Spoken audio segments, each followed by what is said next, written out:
All right, ladies and gentlemen, this is Mr. Boyle checking in with you guys on Friday, March 20th from my house, and you guys are at your homes. Today we're going to continue our unit on the 1930s. We are transitioning from the Great Depression into how the government dealt with the Great Depression.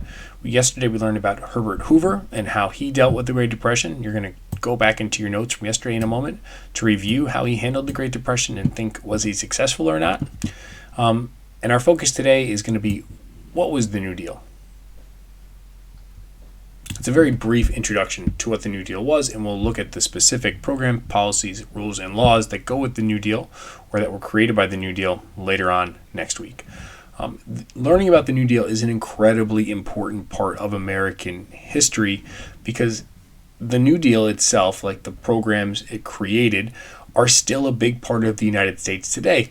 And it kind of set the precedent for the United States government the federal government to act decisively in the face of national economic crises. And in fact, I think that if you're paying attention to current events and how the United States government is currently planning on addressing the coronavirus and its economic impact, you'll notice a lot of similarities between the two. All right, this is your note page for the day. You're doing the do now in a moment. We're going to, at the end of this video, you guys should be able to answer these 6 questions. Then you're going to pretend that you were alive in 1933. You're going to write a diary or journal entry kind of explaining what your life has been like during the Great Depression, your thoughts on the presidency of Herbert Hoover, and then how you feel now that Franklin D. Roosevelt is president of the United States in 1933. And that takes us back to this. So right now you're pressing pause. You're really quickly reviewing yesterday's notes on Herbert Hoover. You're determining whether or not you think he was successful as president in dealing with the Great Depression. All right, you have now unpaused the video, and you remember from yesterday, and you can see over here that by and large, the way that President Hoover dealt with the Great Depression was not successful. He was not successful or effective in dealing with the Great Depression. In fact, many Americans actually blamed President Herbert Hoover for all of the suffering that they experienced and faced. And then you can see that here in this 1931 cartoon very clearly. Blame it on Hoover is the main idea here. And then you can also see it in this image taken of 2 children in a Hooverville blaming Herbert Hoover for them being poor and homeless.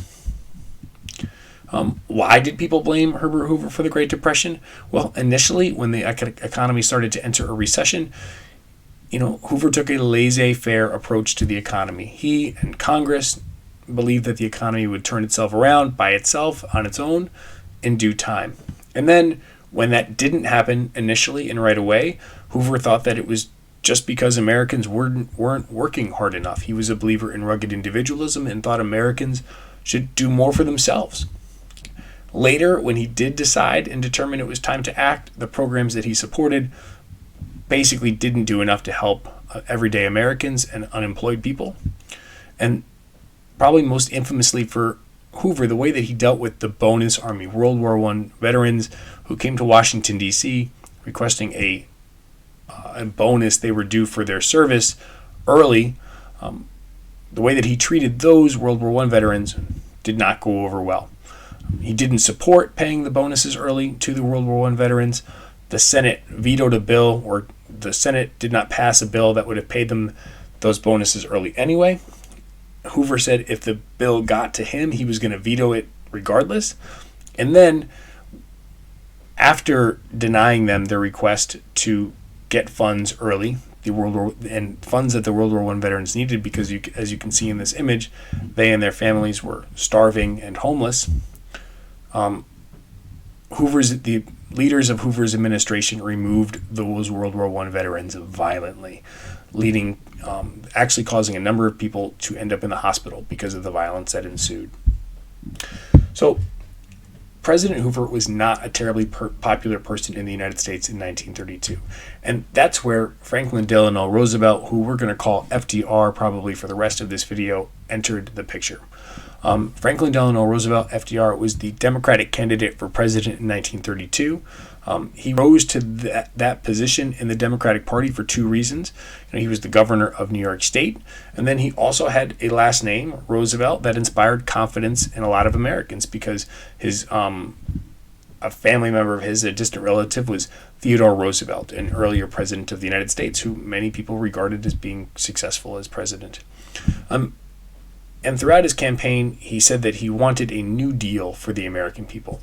And according to the Miller Center at the University of Virginia, Roosevelt wasn't terribly specific throughout his candidacy about what that New Deal meant. And that's mostly because he and his advisors thought that he could win the election of 1932 really just by highlighting how bad Hoover was as president.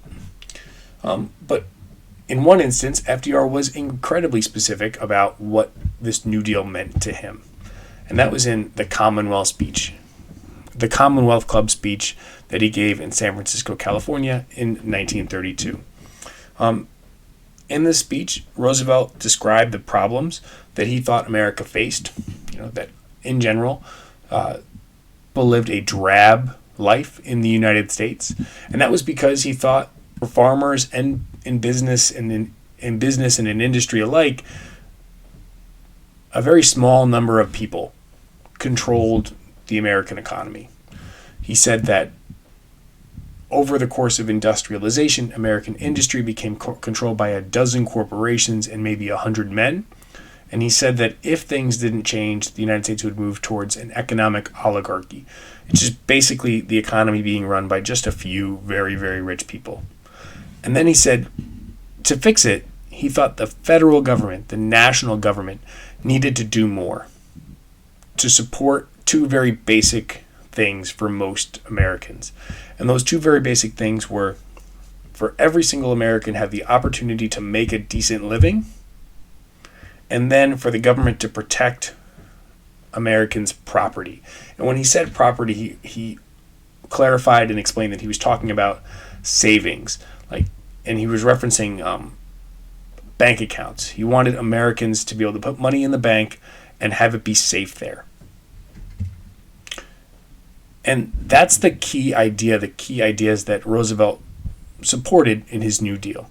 He wanted the federal government to guarantee economic rights for everyday Americans, and more specifically, he wanted them to have a right to a decent job, everyday Americans, and then a right to keep their property and savings without fear of it getting lost.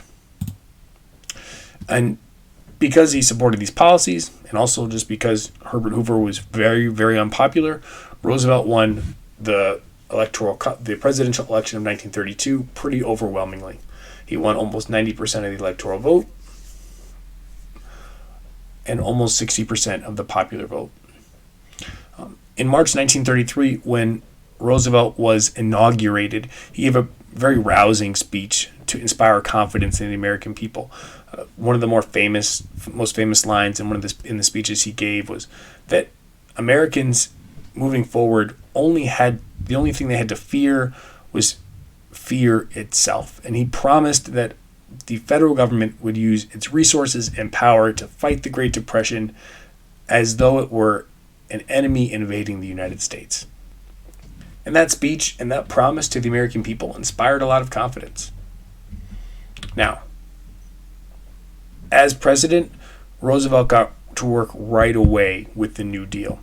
When we're talking about the New Deal, we're talking about programs, projects, and laws that were created by Roosevelt and Congress between 1933 and 1945 to fix the Great Depression. So, along with Roosevelt winning the presidential election overwhelmingly, Congress also shifted and changed as well, so that Democrats controlled both the House of Representatives and the Senate. So basically all of the policies and rules and laws that Roosevelt supported passed through Congress. And when we talk about the New Deal, you'll often hear it discussed in one of two ways, either as being programs to address the 3 R's, that's relief, recovery, and reform, that there were programs to help people suffering so that they wouldn't be suffering anymore, that there would be programs and rules and laws to make the economy grow, and then programs, rules, and laws to prevent another Great Depression from happening. And sometimes the New Deal is discussed chronologically in terms of phases.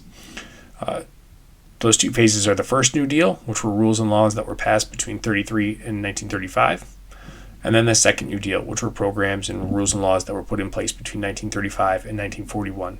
Regardless of how you talk about it, and we're probably going to focus on talking about the 3 R's as we move forward, the big idea is that the government was very involved in the economy became way more involved in the economy with the creation of the New Deal, which was incredibly different than the United States economy and government had operated in the 1920s under Harding, Coolidge, and then Hoover, who largely took the stance that the government should be hands off with regards to the economy. And that's where we're going to leave off for now. You are going to answer these 6 questions. Hopefully it shouldn't take you that long. You do not need to respond in complete sentences. And then you're going to take probably 15 minutes to write this one paragraph about your life during the Great Depression, your feelings about Herbert Hoover, and then how you feel about Franklin D. Roosevelt being elected president, pretending that you were alive in March of 1933. And that's it. I hope you guys enjoy your weekends. Stay safe, and I will see you on Monday.